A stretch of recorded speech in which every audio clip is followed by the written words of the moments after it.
Jacques, chapitre 5. C'est pourquoi, à votre tour, vous qui avez de grands biens, écoutez-moi. Pleurez et lamentez-vous au sujet des malheurs qui vont fondre sur vous. Votre richesse sera depuis longtemps tombée en pourriture, vos vêtements seront rongés par les mites. Votre or et votre argent seront corrodés, et cette corrosion témoignera contre vous.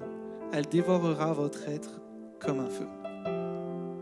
Vous avez entassé des réserves, alors que nous vivions dans les derniers jours. Mais vous n'avez pas payé leur juste salaire aux ouvriers qui ont moissonné vos champs.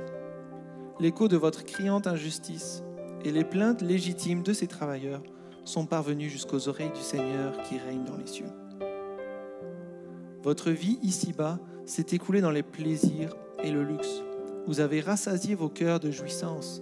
Vous vous êtes engraissés pour le jour du jugement, comme les animaux se repaissent, le jour même où ils vont être égorgés. Vous avez opprimé, tué l'innocent, livré sans défense et sans résistance à votre bon plaisir. Mes frères, patientez donc jusqu'à ce que le Seigneur revienne. Pensez au cultivateur qui vit toujours dans l'espérance des précieuses récoltes de sa terre.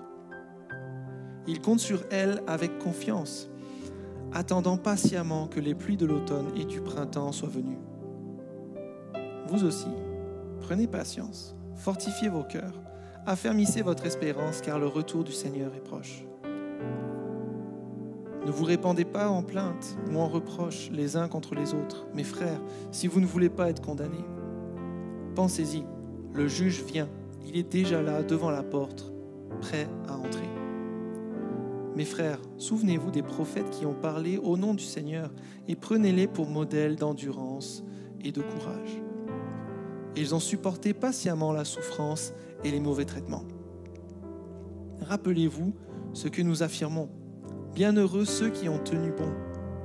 Vous avez entendu parler de la constance de Job. Vous savez quel était le dessein du Seigneur et quel dénouement il lui a réservé. Oui, le Seigneur est plein de bonté et de compassion. Avant tout, mes frères, abstenez-vous de faire des serments, que ce soit par le ciel, par la terre ou selon quelque autre formule. Si c'est oui, dites simplement oui, et que ce soit un oui authentique. Si c'est non, contentez-vous de dire non et que cela signifie vraiment non. Ainsi, vous ne tomberez pas sous le coup de la condamnation. L'un de vous passe-t-il par l'affliction ou la souffrance? Qu'il prie. Est-il dans la joie? Qu'il chante des psaumes et des cantiques. Est-il malade? Qu'il appelle les responsables de l'Église. Ceux-ci prieront pour lui après lui avoir fait une onction d'huile au nom du Seigneur. La prière faite avec foi sauvera le malade et le Seigneur le relèvera.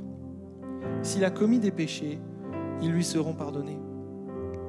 Prenez l'habitude de vous confesser mutuellement vos péchés et de prier les uns pour les autres afin que vous soyez guéris. La prière fervente d'un homme juste possède une singulière puissance. Élie, par exemple, était un homme comme nous, soumis aux mêmes sentiments et aux mêmes expériences. Il pria avec ferveur pour qu'il ne pleuve pas et, effectivement, pendant 3 ans et demi, il ne tomba pas de pluie sur la terre. Puis il pria de nouveau et le ciel redonna la pluie. La terre commença à produire ses récoltes. Mes frères, si l'un de vous s'égare en s'écartant de la vérité et qu'un autre le ramène sur le bon chemin, sachez que celui qui parvient à ramener un pécheur de la voie où il se perdait sauvera son âme de la mort et permettra le pardon d'un grand nombre de péchés.